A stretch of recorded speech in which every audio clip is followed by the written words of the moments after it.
नमस्कार, आप देख रहे हैं द इंडिया टॉप। मैं हूं आदेशपुरी। बीएसएससी इंटर स्तरीय का काउंसलिंग कल दूसरा दिन था और आपको बताएं कि 38 कैंडिडेट पुलिस के अनुसार ये फर्जी हैं क्योंकि इनका बायोमेट्रिक मिलान नहीं हो पा रहा है। हमने कल भी आपको शाम को खबर दिखाया था कि कैसे जो छात्र हैं वो उनका आरोप है कि फ़ोटो मिलान हो जा रहा है, फिर से मेंस में हो जा रहा है और स्याही से उनका कहना है कि लिया गया था अंगूठा निशान और मैच नहीं कर पा रहा है और इसके कारण उन पर बॉन्ड भरवाकर या मामला दर्ज करके उनको छोड़ दिया जा रहा है फ़िलहाल।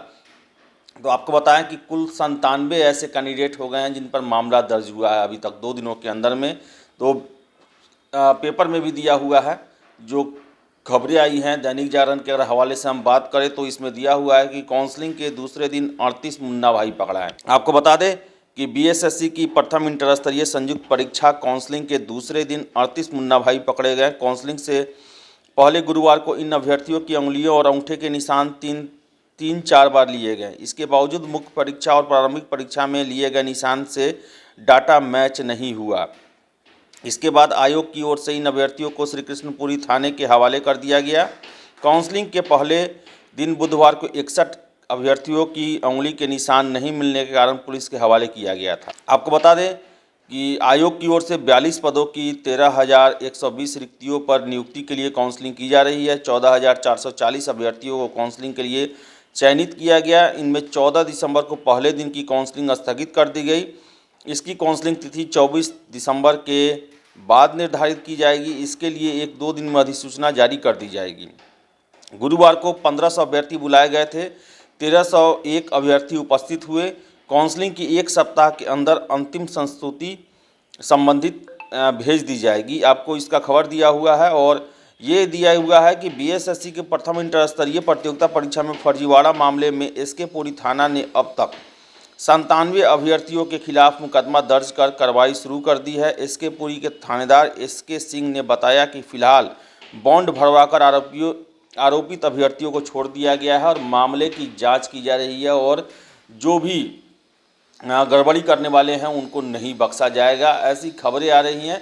तो आपको बताते चले कि बीएसएससी में भी ऐसा हम नहीं कह सकते हैं कि अंगूठा नहीं मिलान होने से ये फर्जी हैं, लेकिन ये भी सही है कि इसमें बहुत सारे ऐसे भी होंगे जो अपने बदले दूसरे लोग को बैठाए होंगे एग्ज़ाम में, सॉल्वर गैंग का सहारा लिए होंगे।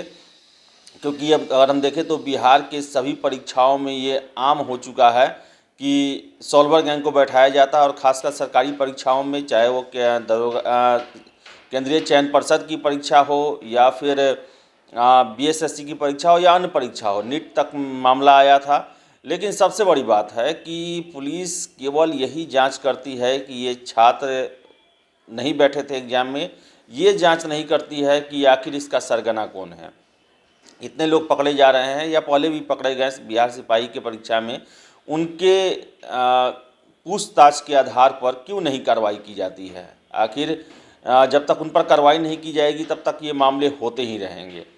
तो कई छात्रों का ये भी हमको फ़ोन आया कि हम लोग जेन्युइन हैं, गलत नहीं हैं, और ऐसे में डर लग रहा है कि अगर स्याही से लिया हुआ है हम लोग का ये अंगूठा का निशान, ऐसा भी होता है कि जो इन्विजिलेटर हैं वो उनको उतनी जानकारी नहीं होती है। बिहार के सभी ज़िलों में एग्ज़ाम होता है तो दूसरे के अंगूठा के बदला में मेरे अंगूठे का निशान मेरे जगह पे लग गया, ऐसा भी होता है एग्ज़ाम में। सिग्नेचर ही दूसरे के नाम पे अपना सिग्नेचर हो जाता है या आपके सिग्नेचर में पहले कोई सीरियल गड़बड़ हो गया, घबराहट में, टेंशन में, एग्ज़ाम के टेंशन में। तो जांच अच्छे से किया जाए क्योंकि बहुत सारे कैंडिडेट ऐसा उनका कहना है कि हम जो हैं फर्जी नहीं हैं, हमने पूरी परीक्षा प्रक्रिया में अपने तैयारी के दम पर भाग लिया है और हमें डर समा गया है कि कहीं अगर मैच नहीं किया तो हमें भी फर्जी करार दिया जाएगा, हम पर भी एफआईआर दर्ज हो जाएगा।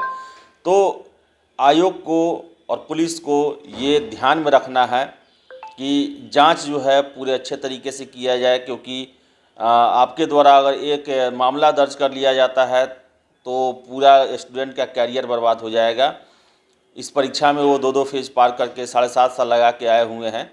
तो सभी कैंडिडेट की जांच जो है वो अच्छे से ज़रूरी है। और पुलिस, हालांकि हम सिपाही में देखें तो सबको गिरफ्तार करके जेल भेज दिया जाता था, लेकिन यहाँ पर बॉन्ड भरवा कर और मामले की जांच की जाएगी। ये अच्छी बात है कि कम से कम राहत दी जा रही है कि छात्र अपनी बेगुनाही को कम से कम साबित कर पाएंगे कि हम सही हैं। लेकिन यह भी बात सही है कि जिस तरह इसी का फिजिकल हुआ था प्रथम इंटर स्तरीय का ही, तो उसमें भी 10 या 12 ऐसे कैंडिडेट पकड़े गए थे जिन्होंने अपने बदले पीटी या मेंस परीक्षा में सॉल्वर गैंग के मेंबर का सहारा लिया था। तो इससे इनकार नहीं किया जा सकता है कि इसमें सॉल्वर गैंग वाले कैंडिडेट नहीं होंगे, फर्जी कैंडिडेट नहीं होंगे, फर्जी कैंडिडेट होंगे ही।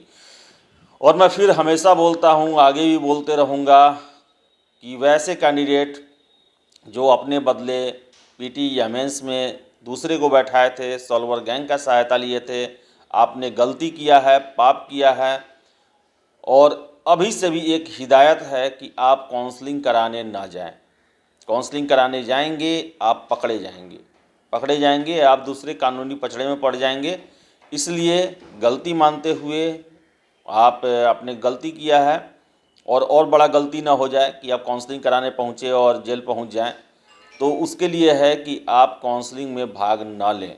ये साफ हिदायत है। जिन्होंने फर्जीवाड़ा किया है जाने अनजाने में, उनको अपना फर्जीवाड़ा को छुपाने का, बचाने का, उससे बचने का एक ही रास्ता है कि आप काउंसलिंग में न जाएं। तो आपको बता दें कि कुल 97 कैंडिडेट अभी तक 2 दिन में गिरफ्तार या कहें तो उन पर आरोप लग चुका है कि उन्होंने परीक्षा में गड़बड़ी की है। हालांकि बहुत सारे कैंडिडेट का ये कहना है कि वो टेक्निकल प्रॉब्लम के कारण उन पर शक किया जा रहा है, उन पर मामला दर्ज किया जा रहा है। हमने परीक्षा में भाग लिया था, हमने कोई गड़बड़ी नहीं की है। तो ये जांच में क्लियर हो जाएगा। जांच में अगर आप बेगुनाह साबित होते हैं तो आपको मौका भी दिया जाएगा। तो फिलहाल इस वीडियो में इतना ही। वीडियो पसंद आया लाइक शेयर करें, हमारे चैनल द इंडिया टॉप को सब्सक्राइब जरूर कर लें। धन्यवाद।